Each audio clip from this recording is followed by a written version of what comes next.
సంవత్సరాల తరబడి government job కోసం వేచి చూస్తున్నారా? కేవలం 8 నెలల్లో మీ కల నెరవేర్చుకోండి. వెంటనే కింది నంబర్స్‌కి కాల్ చేయండి.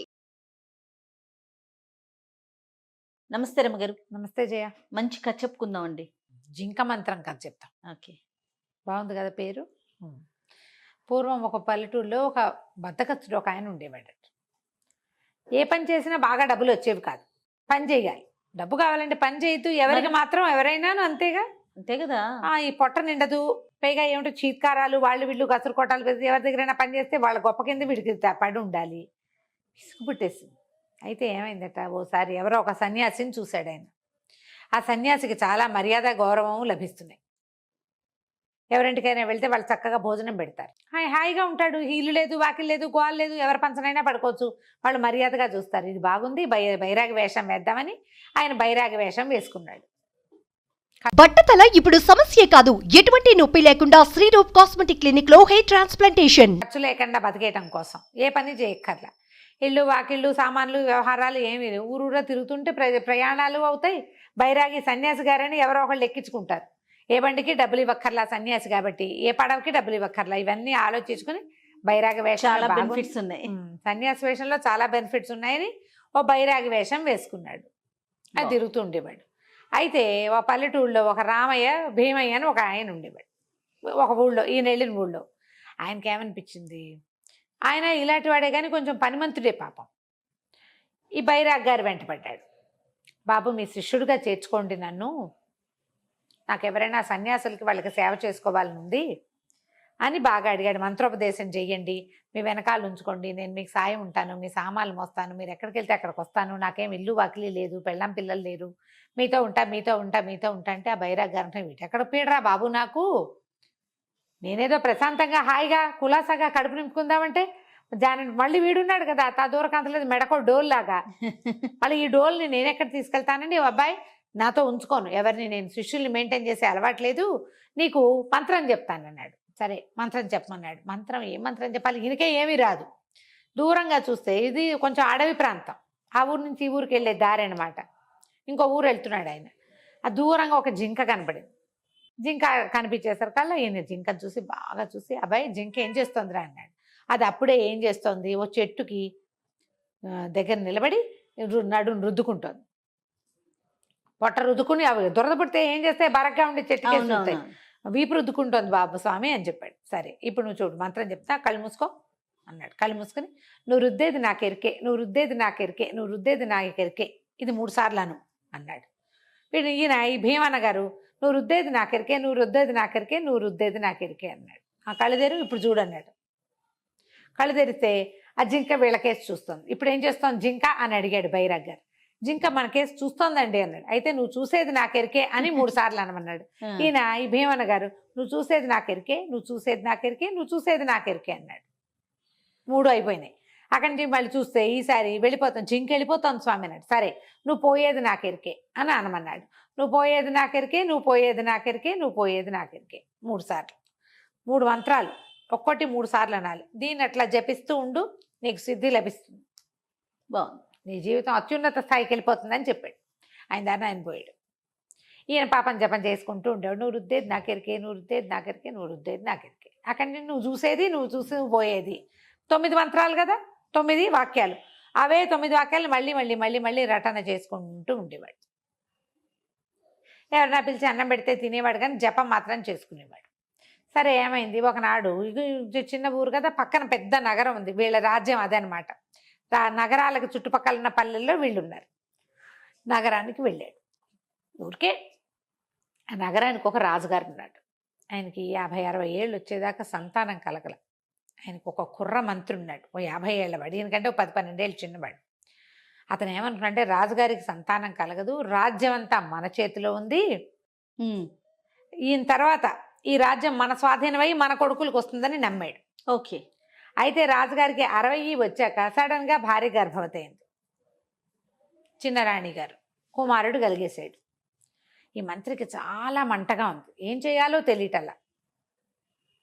అయితే ఏమైంది, ఎవరినైనా కూడగట్టుకోవడానికి తన మంత్రాంగం బయటపడుతుందని భయం. సరే రాజుగారికి రోజు క్షవరం చేసే, రోజు కాదు వారానికి ఒకసారి క్షవరం చేయించుకునేవాడు ఆయన, వారానికి 2 సార్లు ఏమో. క్షవరం చేయించుకునే మంగల్ని పట్టుకున్నాడు. ఉమ్. ఆ మంగల్ని తన ఇంట్లో అన్ని క్షవరాలకి పిలిచి వాడిని బాగా మేపి, అరే నువ్వు ఒక పని చేయాలిరా, ఈసారి గడ్డం గీసేటప్పుడు ఒక కత్తి ఘాటులాగా రాజుగారి మెడగర కొట్టే, పొరపాటున జరిగింది, నీకు ఒక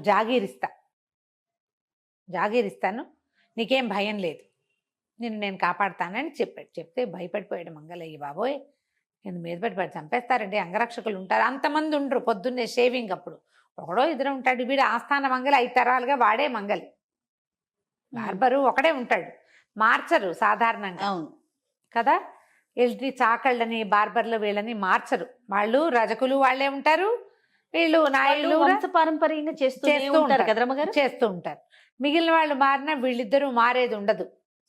స్వర్ణకారులు కూడా పాతకాలంలో స్వర్ణారులను కూడా మార్చేవాళ్ళు కాదు, అదే కుటుంబంతో అటాచ్మెంట్ ఉండేదన్నమాట. ఓకే.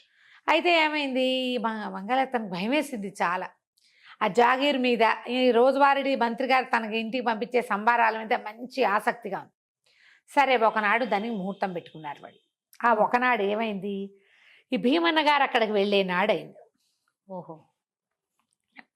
అది అంతఃపురానికి ఒక పక్కన ఇట్లా పంచలాగా ఉంది. అది ఇళ్లలో చేసుకోరు కదా క్షవరాలు, బయట ఒక పంచలాగా ఉంటుంది.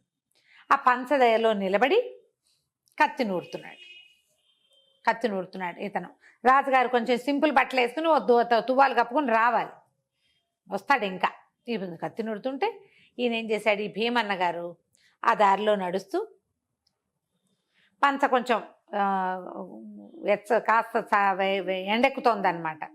ఆ పంచ దగ్గర ఉన్న చెట్ల నీడలో నిలబడి, నువ్వు రుద్దేది నాకెరికే, నువ్వు రుద్దేది నాకెరికే, నువ్వు రుద్దేది నాకెరికే అన్నాడు 3 సార్లు. అనేసరికి గీస్తున్నవాడు ఉలిక్కిపడ్డాడు, ఏంటి ఎవరో అంటున్నారు అని తలకాయ ఎత్తి చూసేసరికి నుంచున్నాడు కదా, నువ్వు చూసేది నాకెరికే, నువ్వు చూసేది నాకెరికే, నువ్వు చూసేది నాకెరికే అన్నాడు. అనేసరికి అలా భయం వేసింది మంగళకి. అయ్యి బాబోయ్, రుద్దేది చూశాడు, చూసేది చూస్తున్నాడని అక్కడి నుంచి లేచి వెళ్ళిపోయాడు, అవతలకి వెళ్ళిపోయాడు. నువ్వు పోయేది నాకెరికే, నువ్వు పోయేది నాకెరికే అని మళ్ళీ వినపడింది. ఇవన్నీ ఫ్రాక్షన్ ఆఫ్ సెకండ్స్లో జరిగినాయి. అడిలిపోయాడు, అమ్మో ఈయన ఎవరో మహానుభావుడు, ఈయన ఎట్టా ఉన్నాడు, అప్పటికి కొంచెం గడ్డం అది పెరిగి కావిగుడ్డలు కట్టుకుని అట్లాగే చూస్తున్నాడు. ఈయన చూటల్లా నిజానికి ఈయనేమిటి తదేక దీక్షతోటి మంత్రం చదివేటప్పుడు ఏముంది, మనం చుట్టూతా చూసేది ఉండదు, మంత్రం మీదే ఉంటుంది. అవునవును, కళ్ళు చూస్తున్నాయి, కానీ ఆయన చూస్తున్నాడో లేదో వీడికి తెలియదు, చూస్తున్నాడని నమ్మాడు. హడిలిపోయి పరిగెత్తేసరికి వీడు పరుగు మొదలు పెట్టేసరికి రాజుగారు ఆ పంచ లోపలలో నుంచి, పంచగుమ్మంలో నుంచి లోపలికి వచ్చాడు, పంచవైపు ఈ అరెండాలోకి వచ్చేసరికి ఆ మంగలి కత్తి పొది పుచ్చుకొని పరిగెత్తేస్తున్నాడు. అరే ఎక్కడికి రా పరిగెడుతున్నావు, గడ్డం చేయకుండా పారిపోతున్నాడు, పట్టుకోండిరా అన్నాడు. అక్కడ ఇక్కడ ఉన్న సైనికులు పొద్దున్నే తీరి అందరూ తాపీగా ఉంటారు. రాజుగారి కేకలు పెట్టేసరికి వాళ్ళు పరిగెత్తుకుంటూ వెళ్ళి ఆ మంగల్ని పట్టుకొచ్చారు. రాజుగారు అంటే ఏమిరా చేయకుండా పారిపోతున్నావు అంటే, బాబు నేను ఈ తప్పు చేయనండి, క్షమించండి, నన్ను తప్పేంట్రా, నువ్వు రోజువారీ చేసేదే కదా ఇది అనేసరికి, బాబోయ్ నన్ను క్షమించండి నాయన, నేను ఇంకెప్పుడు ఇలాంటి పనికి ఒప్పుకోను, వెధవాసి పడ్డాను. వాడికి రాజుగారు తను ఏం అడుగుతున్నాడో అర్థం కాల. ఆ ముందు మంత్రం తాలూకు వ్యవహారం మీదే హడిలిపోయి ఉన్నాడు.